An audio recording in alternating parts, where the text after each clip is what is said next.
عبداللہ بتائیے گا آپ کے پاس کیا اطلاعات ہیں؟ سب سے پہلے یہ بتائیے گا کہ اپوزیشن نے شور شرابہ تو کیا ہے، واک آؤٹ بھی کر گئے ہیں، لیکن ممکنہ طور پر کوئی آئینی یا قانونی جنگ لڑنے کا کوئی ممکنہ اعلان ان کی جانب سے کیا جا سکتا ہے، یا پھر سیاسی طور پر وہ کوئی جنگ لڑنے کے لیے اب دکھائی دیتے ہیں؟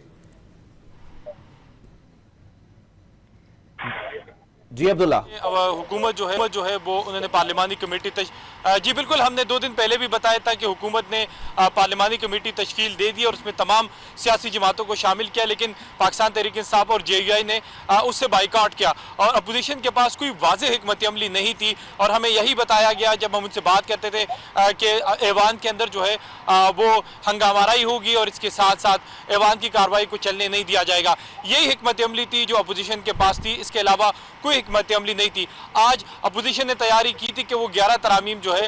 وہ لے کر آئیں گے، لیکن وہ ترامیم بھی سامنے نہیں آئے۔ انہوں نے سب سے اچھا موقع جو پارلیمانی کمیٹی تھی وہ ضائع کر دیا کہ جو ترامیم تھی ان پر وہ اپنا موقف اپناتے یا اپنے ترامیم جو ہے وہ اس کمیٹی میں لاتے، تو وہ چیزیں جو ہے وہ بھی ہم نے نہیں دیکھی۔ اور آج ایوان میں ہنگامہ آرائی شروع ہوئی، جس کے بعد ووٹنگ کا عمل شروع ہوا، حکومتی اور اپوزیشن ممبران کو گنا گیا تو حکومتی ممبران تقریباً 233 نکلے، جس کے بعد اپوزیشن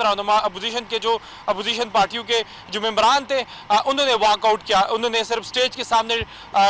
جو ہے نعرہ بازی کی، اور اس کے ساتھ ساتھ ہم نے ایوان کے اندر دیکھا کہ شہباز شریف کے وزیر اعظم شہباز شریف کے چاروں اطراف میں پاکستان مسلم لیگ نون کے جو ممبران تھے وہ موجود ہے تاکہ کوئی ناخوشگوار واقعہ جو ہے وہ پیش نہ آئے۔ ہم نے دیکھا کہ سب سے پہلی سیٹ پہ وزیر اعظم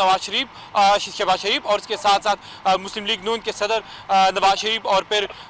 اسحاق ڈار جو نائب وزیر اعظم ہے اور پھر خواجہ آصف جو تھے وہ اس چیئر پر براجمان تھے۔ اور جیسے یہ ووٹنگ کا عمل شروع ہونا تھا تو اسی وقت پاکستان پیپلز پارٹی کے رہنما خورشید احمد شاہ جو ہے وہ ویل چیئر پر ایوان کے اندر داخل ہو گئے، تو سب سے پہلے پاکستان پیپلز پارٹی کے چیئرمین بلاول بھٹو زرداری جو ہے وہ ان کے لیے کھڑے ہو گئے اور اپنے پاس جو جگہ تھی وہ خورشید شاہ کو فراہم کی۔ جبکہ پھر ہم نے دیکھا کہ وزیر اعظم شہباز شریف اور اس کے بعد پاکستان مسلم لیگ نون کے صدر نواز شریف جو ہے وہ بھی خورشید شاہ کے پاس آئے اور انہوں نے جو ہے وہ ان سے ان کی حالت دریافت کی، ان کے لیے بیسٹ وشز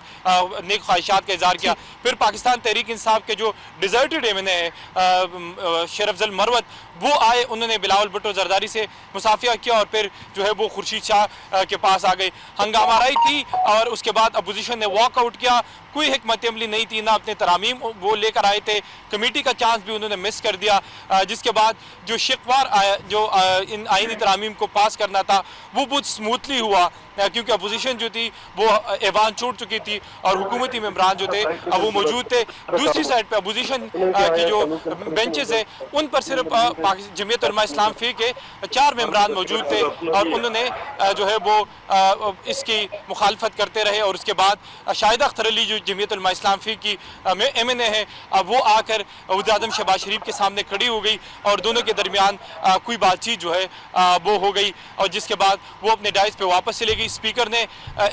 سب جو ممبران تھے وہ شکوار جتنے بھی ترامیم کے وہ پاس ہو رہے تھے تو تمام جو ممبران تھے وہ اپنے چیئر سے جو ہے وہ کھڑے ہوتے رہے، لیکن اسپیکر نے کہا کہ خورشید احمد شاہ صاحب جو ہے وہ بیمار ہے